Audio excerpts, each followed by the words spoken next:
7절에서 17절 말씀입니다. 여호수아 3장 7절에서 17절 말씀입니다.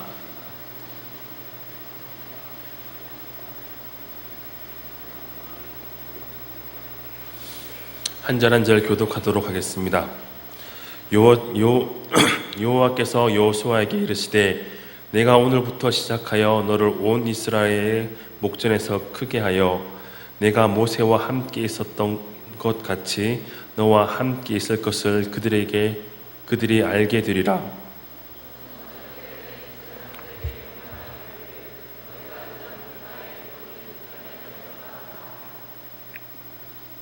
여호수아가 이스라엘 자손에게 이르되 이리 와서 너희의 하나님 여호와의 말씀을 들으라 하고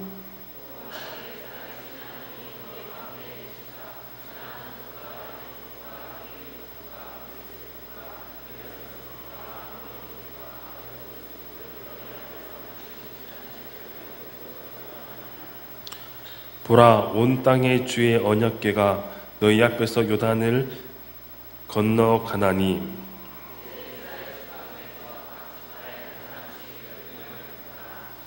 온 땅의 주 여호와의 궤를 맨 제사장들의 발바닥이 요단물을 밟고 멈추면 요단물 곧 위에서부터 흘러내리던 물이 끊어지고 한 곳에 쌓여 서리라.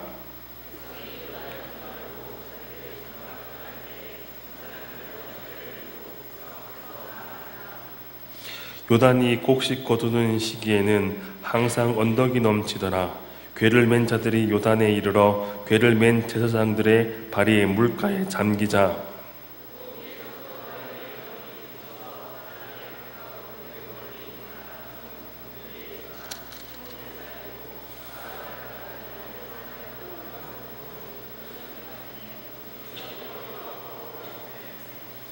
여호와의 언약궤를 맨 제사장들은 요단 가운데 마른 땅에 굳게 섰고 그 모든 백성이 요단의 건너기를 마칠 때까지 모든 이스라엘은 그 마른 땅으로 건너갔더라. 아멘. 좌우에 계신 분들 인사하도록 하겠습니다. 잘 되고 있습니다. 기도하면 됩니다. 한 번 더 인사하겠습니다. 더 좋은 일이 일어납니다.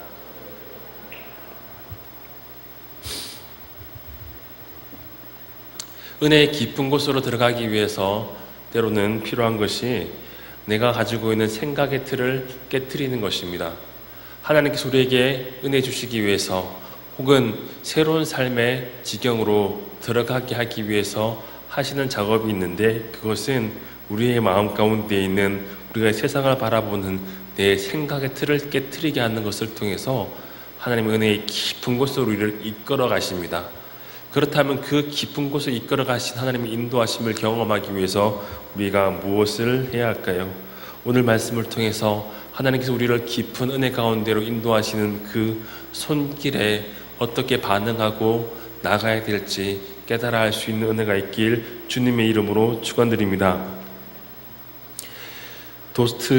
도스토예프스키는 오늘 참 말이 이런 얘기를 합니다. 현대인은 누구나 삶을 사랑한다. 왜냐하면 현대인은 고통과 두려움을 사랑하기 때문이다. 현대인은 누구나 삶을 사랑한다라고 이야기하면서 고통과 두려움을 사랑하기 때문이다 라고 이야기합니다. 그 이야기는 인생은 언제나 두려움과 고통을 직면하고 있다는 것이죠. 두려움을 벗어나기 위해서 열심히 몸부림칩니다. 그리고 그 두려움과 고통을 벗어나면 새로운 고통과 두려움이 우리에게 찾아오고 그 고통과 두려움 속에서 때로는 새로운 삶의 이유를 발견하게 되는 것이 인간임을 이야기하는 것이죠. 오늘 본문 말씀에 이렇게 기록되어 있습니다. 내 평생에 너를 5절입니다.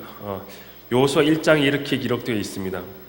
1장 5절에 내 평생에 너를 능히 대적할 자가 없으리니 내가 모세와 함께 있었던 것 같이 너와 함께 있을 것이니라. 내가 너를 떠나지 아니하며 버리지 아니하리니 강하고 담대하라.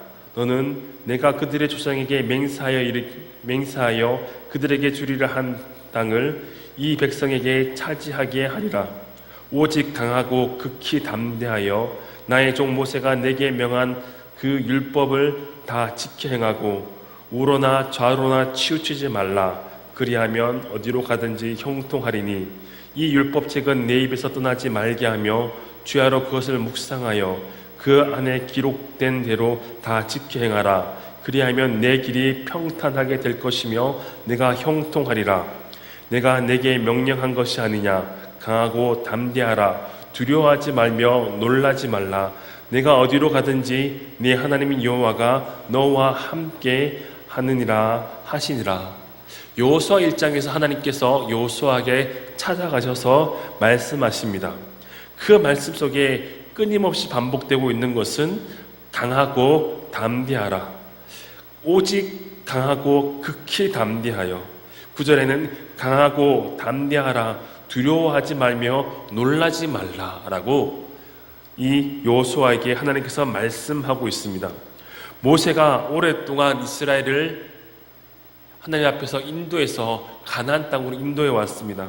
40년이란 긴 세월 동안 광야에서 이스라엘 백성들은 모세라는 지도자를 보면서 한결같이 살아왔습니다. 그러나 오랫동안 이스라엘을 하나님 앞에서 인도했던 하나님의 지도자 모세는 하나님의 부르심을 받고 더 이상 그들과 함께 있지 않습니다. 모세가 사라지고 나서 이스라엘의 지도자가 된 여호수아에게는 모세가 함께 있지 않기 때문에 그 마음 가운데 두려움이 있었습니다. 그래서 그 두려움 때문에 하나님께서는 여호수아에게 강하고 담대하라고 명령하고 있습니다. 두려워하지 말고 놀라지 말라고 명령을 하고 있는 것입니다. 이 두려워하고 놀라는 것은 단순히 이 여호수아에게만 있는 감정이 아니라 이스라엘 모든 사람들에게 있는 감정이었습니다. 그래서 이 두려움을 극복하기 위해서 하나님께서는 여호수아 앞부분에 일련의 크고 작은 사건들을 끊임없이 일으키시면서 그 과정을 통해서 여호수아 안에 있는 두려움을 사라지게 만들고 또 이스라엘 백성들 마음속에 있는 두려움을 사라지게 만들고 전적으로 하나님 말씀에 순종하며 이 가나안 땅을 하나님께서 기뻐하시는 방법대로 통치하고 할 수 있도록 그 땅을 차지할 수 있도록 하나님의 인도하심을 경험하게 되는 것입니다. 오늘 말씀은 그 일련의 사건들 중에 한 사건입니다. 요단강 앞에서 그 요단강을 바라보고 그 요단강을 어떻게 건너가야 할지 두려워하고 염려하고 어떻게 보면 그 요단강을 건너면 다시 요단강을 건너서 가나안 땅에서 다시 광야 쪽으로 건너올 수 없는 그 요단강을 바라보면서 건너지 않으면 안 되고 또 건너면 어떻게 하나 어떻게 가나안 족속과 싸워서 이겨서 그 땅을 차지하나 하는 두려움이 이스라엘 백성들에게 있었습니다. 사람들은 누구나 두려움 가운데 살아갑니다. 그 두려움에 대해서 말하는 것은 단지 성경만 이야기하고 있지 않습니다. 의학자들도 그리고 심리학자들도 두려움에 대해서 이야기하고 있습니다. 그리고 그 두려움에 대한 감정을 놓고 5가지를 이야기합니다. 소멸에 대한 두려움, 절단에 대한 두려움, 자유의 상실에 대한 두려움, 분리에 대한 두려움, 자아의 죽음에 대한 두려움, 이렇게 5가지를 이야기합니다. 소멸에 대한 두려움은 자신의 존재가 사라지는 것을 두려워하는 것입니다. 죽음에 대한 공포, 이보다 더 큰 두려움은 없습니다. 나라는 존재가 사라질까봐 두려워하는 그 두려움이 소멸에 대한 두려움입니다. 절단에 대한 두려움은 신체의 부분을 잃어버릴까 하는 두려움입니다. 인체의 기관이나 부분, 자연적인 기능을 다루는 자연적 기능을 다른 존재에 의해 잃게 되는 두려움입니다. 곤충을 보거나 거미나 뱀, 혐오스러운 동물들을 볼 때 징그러워하고 두려움을 느끼는 것은 바로 이러한 절단에 대한 두려움입니다.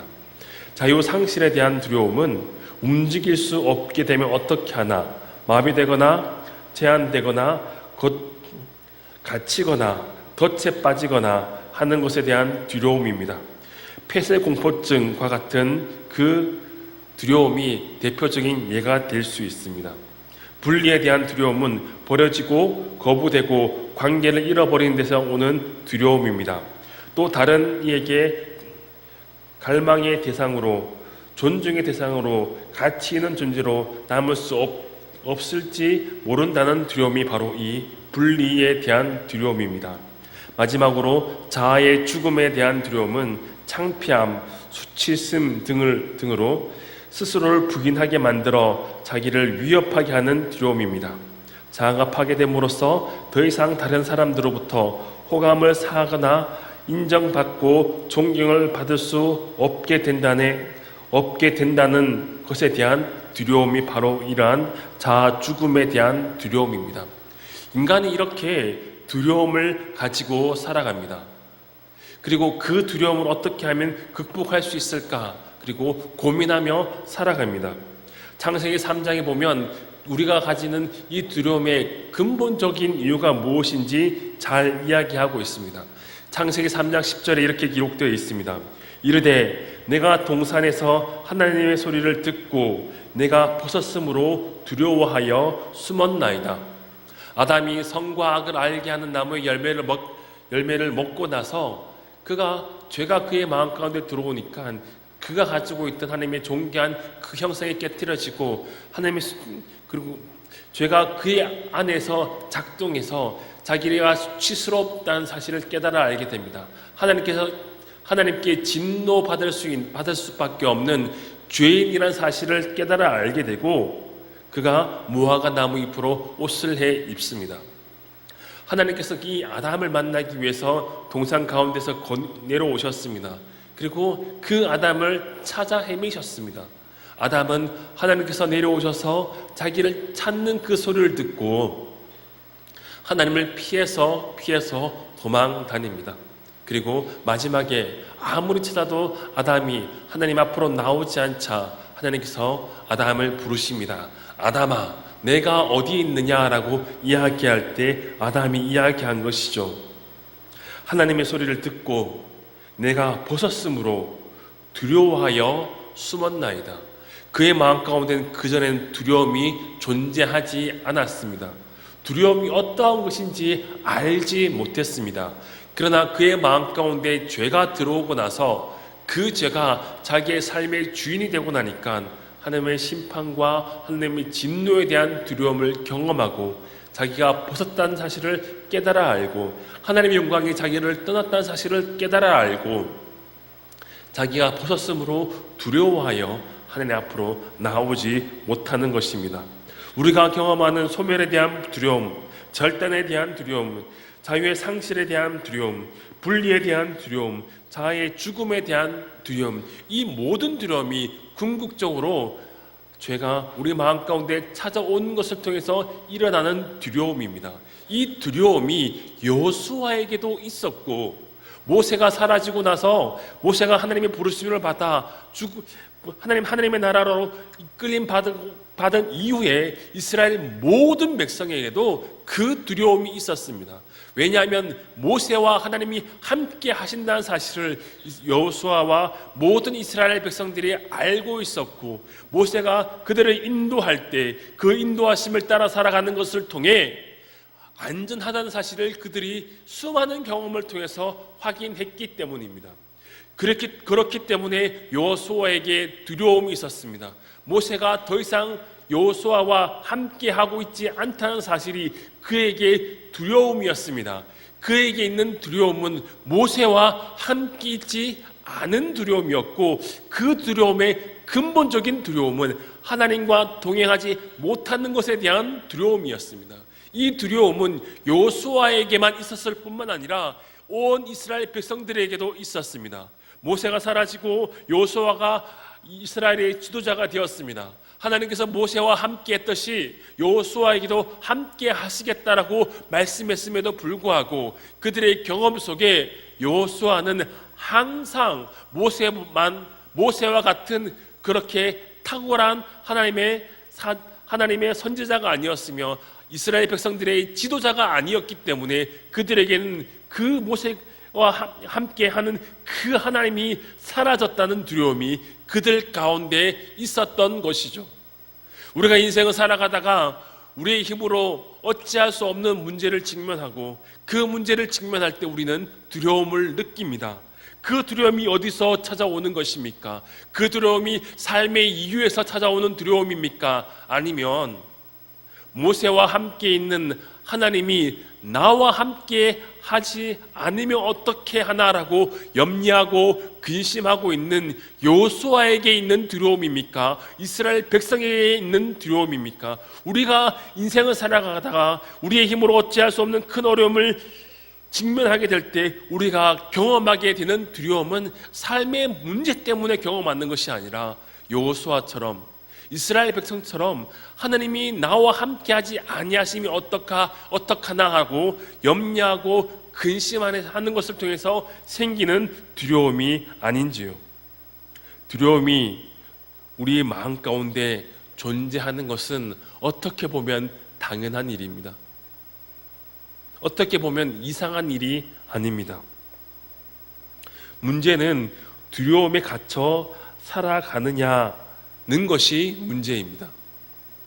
하나님께서 우리를 두려움에 갇혀 살아가도록 내버려 두시지 아니하시는데 우리는 우리 안에 있는 두려움에 갇혀서 그냥 그렇게 살아가는 것이 우리의 인생이 아닌지요. 두려움 안에 갇혀 살아가지 않기 위해 우리는 어떻게 해야 할까요? 두려움 안에 갇혀 살아가지 않도록 하나님께서 우리를 다루시고 우리를 인도하실 때 우리는 그 인도하심에 순종하며 믿음으로 살아가야 될 줄로 압니다. 하나님께서 우리를 두려움에 갇혀서 살아가지 않게 하기 위해서 우리에게 찾아오십니다. 그리고 우리에게 명령하시고 우리에게 순종을 요구하십니다. 처음부터 불가능해 보이는 것을 명령하지는 않습니다. 그러나 인생의 결정적인 순간이 되면 우리의 눈으로 볼 때 불가능해 보이는 것을 순종하라고 명하시고 순종을 요구하실 때가 있는 것이죠. 오늘 여호수아 3장 11절에 이렇게 기록되어 있습니다. 보라, 온 땅의 주의 언약궤가 너희 앞에서 요단을 건너나니 이제 이스라엘 지파 중에서 각 지파에 한 사람씩 12명을 택하라. 온 땅의 주 여호와의 궤를 맨 제사장들의 발바닥이 요단물을 밟고 멈추면 요단물 곧 위에서부터 흘러내리는 물이 끊어지고 한 곳에 쌓여 서리라. 여호수아 3장 11절에 이렇게 하나님을 이렇게 이야기하고 있습니다. 온 땅의 주. 또 13절에도 이렇게 기록되어 있습니다. 온 땅의 주. 온 땅의 주 대신 여호와께서 명령을 하십니다. 언약궤를 메고 제사장들이 요단강을 밟으라고 이야기합니다. 그리고 그 요단강을 들어가서 요단강의 물을 밟으면 물이 흐르지 않고 멈춰 서서 한 곳에 쌓이게 된다라고 이야기합니다. 자, 이 명령을 순종하는 것은 결코 쉬운 일이 아닙니다. 요단강은 수위가 계절에 따라 크게 변하는 강입니다. 지금 이스라엘 백성들이 요단강을 건너는 시기는 추수 때가 가까이 와 있는 시기입니다. 여호수아 3장 15절에 이렇게 기록되어 있죠. 요단이 곡식 거두는 시기에 항상 언덕에 넘치더라. 곡식을 거두는 시기에 항상 언덕이 넘친다. 요단강이 가득 차서 강 앞에 있는 언덕에 가득 넘칠 만큼 가득 차 있다라고 이야기하는 것이죠. 학자들에 의하면 지금 이 상태, 요단강의 상태는 최소한 수위가 3m에서 5m입니다. 그렇다면 여기서 키가 3m가 되시는 분 없잖아요. 그렇죠? 5m가 되시는 분이 없단 말이죠. 그렇다면 3m에서 5m나 되는 이 요단강을 언약궤를 메고 제사장들이 그 물을 밟아야 합니다.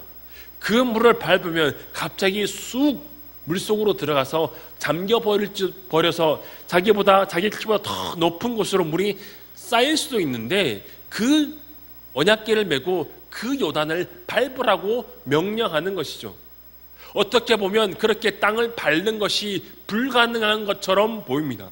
그리고 하나님께서 그렇게 명령하시고 나서 약속하시는 것을 들으면 더욱더 불가능한 것처럼 들립니다.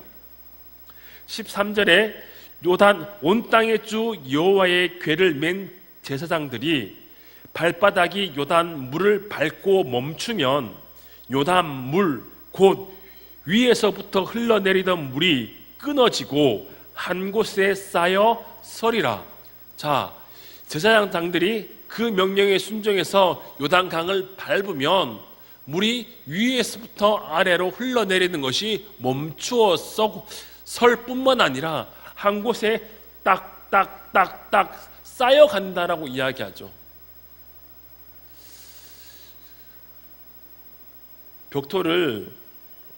벽돌이 간무더기에 쌓여져 있으면 벽돌로 하나 사서 담을 쌓을 수 있습니다. 그것은 이상한 일이 아니죠. 그렇죠? 벽돌이 있으면 벽돌로 한층 쌓고 또 세면을 바르고 또 한층 쌓고 또 세면을 바르고 한층 쌓고 그렇게 쌓을 수 있습니다. 흙도 마찬가지로 땅을 파서 삽으로 땅을 파서 한 삽을 퍼서 한 곳에 던져놓고 또 한 삽을 파서 그 흙을 던져놓고 그러면 쌓일 수 있습니다. 그런데 물을 그렇게 한 곳에 쌓아 놓을 수 있습니까? 제가 오늘 감기가 심해서 컵을 오랜만에 들고 올라왔는데 컵 안에 물이 있습니다. 컵은 이렇게 동그랗게 틀이 지금 되어 있잖아요. 이 틀 안에서는 물이 존재할 수 있습니다. 그리고 이 틀 안에서 물은 쌓여질 수 있는 거죠.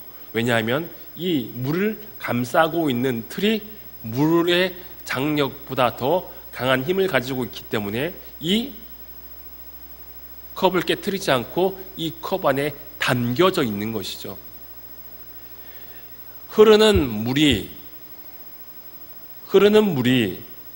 제사장들이 발을 밟는 그 순간, 요단강을 밟는 그 순간 멈추어 섭니다. 물은 위에서부터 아래로 흘러내립니다. 중력의 법칙에 의해서 위에서부터 아래로 흘러내립니다. 그런데 그렇게 흘러내리던 물이 멈추어 서고, 그리고 멈추어 성과 동시에 그곳에서부터 쌓입니다. 무엇처럼요? 벽돌처럼요. 불가능해 보이지 않습니까? 두려움을 깨트리게 하기 위해서, 이스라엘 백성 마음속에 있는 두려움을 깨트리게 하기 위해서 여호와 하나님께서 자기를 이렇게 설명하십니다. 나는 온 땅의 주다라고 이야기합니다.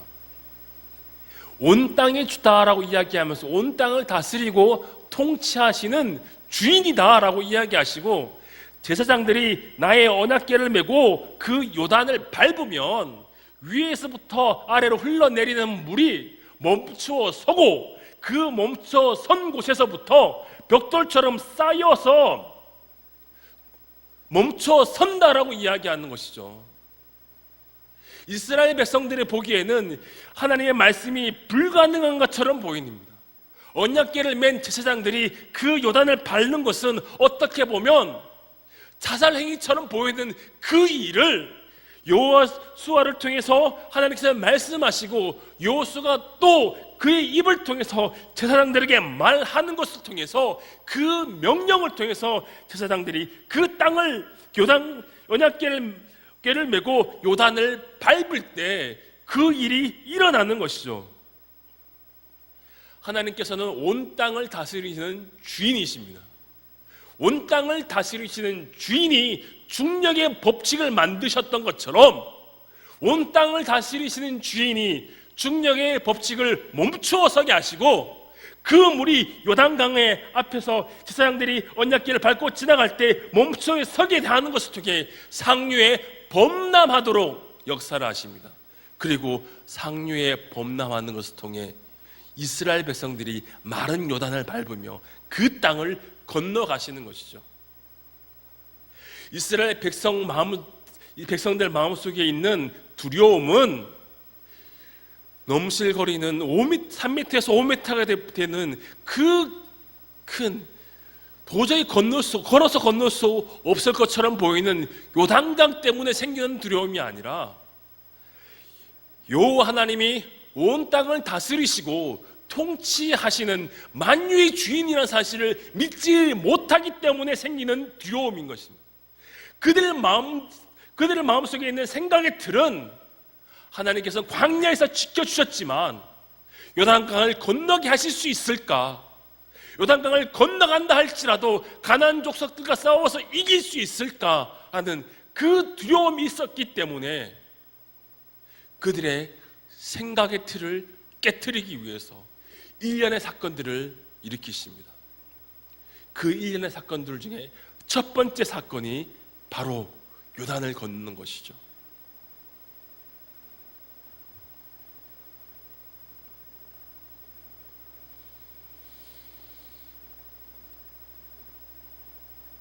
우리 마음속에 있는 생각의 틀이 하나님을 오해하게 만듭니다.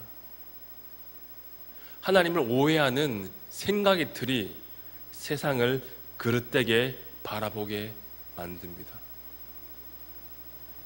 세상을 그릇되게 바라보는 생각의 틀이 내 자신을 언제나 그 자리에 머물러 서 있게 만들고 믿음으로 살아가지 못하게 만듭니다.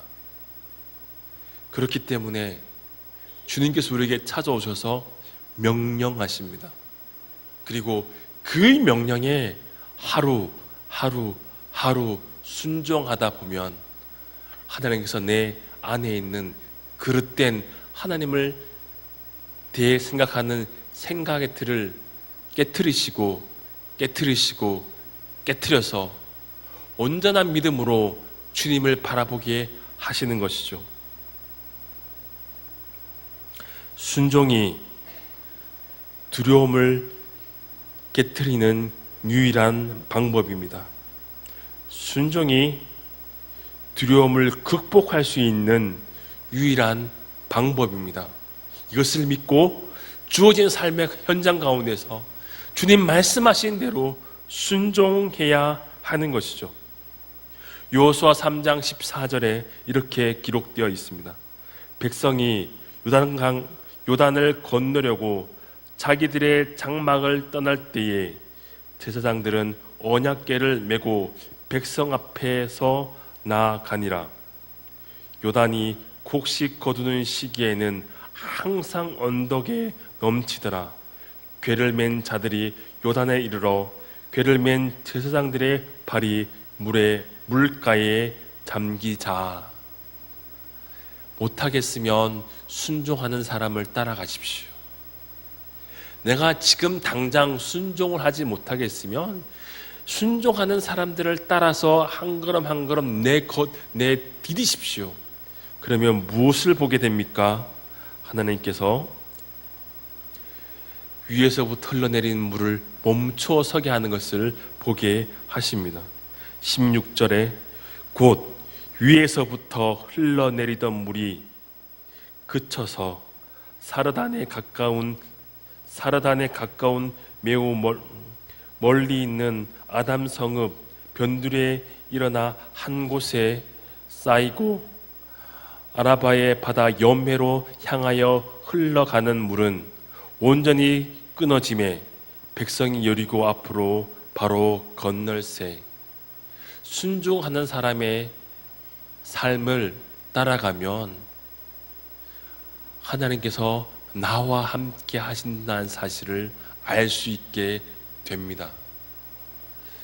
지금 당장 내가 순종하지 못하겠으면 순종하는 제사장들을 따라가면 됩니다. 그리고 그렇게 따라가다 보면 위에서부터 흘러내리는 물이 멈춰서 쌓이는 것을 보게 되고, 그리고 그 마른 요단을 밟고 지나갈 수 있게 되는 것이죠. 그리고 그것을 통해서 내 안에 어떠한 죄악이 있는지, 내 안에 어떠한 하나님에 대한 오해가 있는지 알게 되고, 하나님에 대해서 온전히 하게 알게 되는 것을 통해서 내 마음에 있는 생각의 틀을 깨트리게 하시고, 세상을 믿음의 눈으로 바라보게 만들고, 세상을 믿음의 눈으로 바라보게 만드는 것을 통해서 이 땅에서 믿음으로 살아갈 수 있도록 우리를 이끌어 가십니다. 그렇게 하나님의 인도하시는 인도하심을 바라보고 순종하십시오. 순종하는 자에게 생각의 틀을 깨트리시는 하나님의 은혜를 경험할 수 있는 축복이 있습니다. 내 힘으로, 내 생각으로, 내 계산으로 할 수 있는 것만 하지 말고 주님 말씀하시면 하는 거예요. 주님 명령하시면 따라가는 거예요. 못하겠으면 먼저 순종하는 사람의 뒤라도 밟으면 되는 거예요. 그런데 우리는 어떻게 살아갑니까? 그렇게 순종하는 삶을 멈추고 내가 생각대로, 내 계산대로 그냥 그렇게 살아가려고 하는 것이 우리들이 아닙니까? 하나님께서 특별한 일을 행하실 때 반드시 순종하는 사람을 사용하십니다.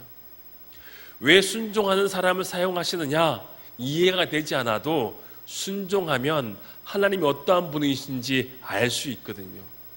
이해가 안 돼도, 납득이 안 돼도, 화가 나도, 답답해도 그냥 순종하다 보면 하나님께서 행하시는 것을 보게 되고, 하나님께서 행하시는 것을 보게 되는 것을 통해 내 한계를 발견하고 하나님의 영광을 깨달아 알게 되고, 그 영광 가운데서 살아갈 수 있게 되는 것입니다. 우리가 무엇 때문에 두려워합니까?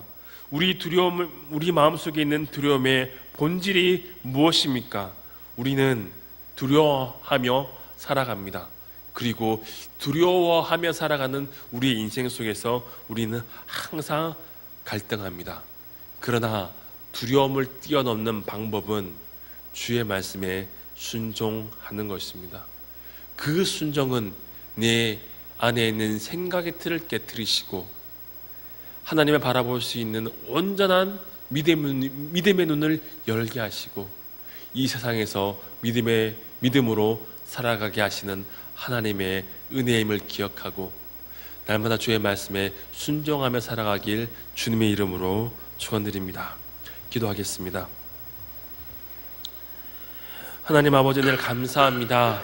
주님, 우리에게 은혜 주셔서 이 땅에서 믿음으로 살아가길 원합니다. 이 땅에서 주의 말씀에 순종하며 살아가길 원합니다.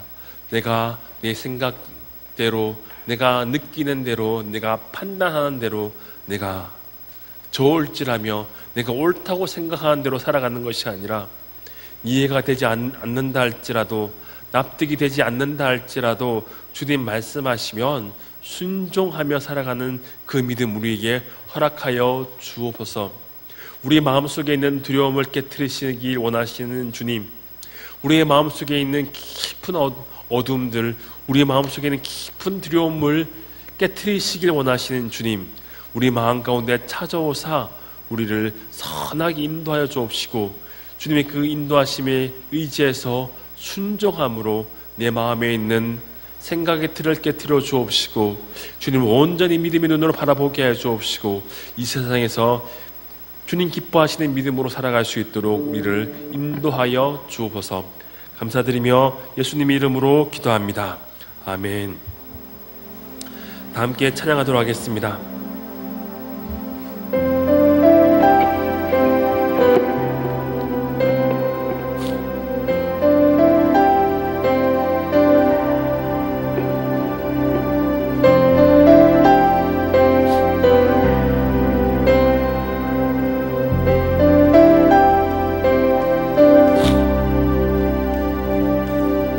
사랑은 여기 있으니 내게 찾아오셨네.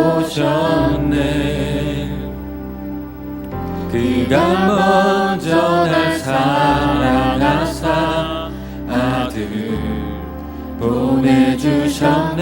사랑은 여기 있으니, 사랑은 여기 있으니 예수 내 안에 있네. 예수 내 안에 있네. 완전한 그의 사랑 안에 함께 살게 하셨네. 오 위대하신 주의 이름 높이리라.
함께 기도하실 때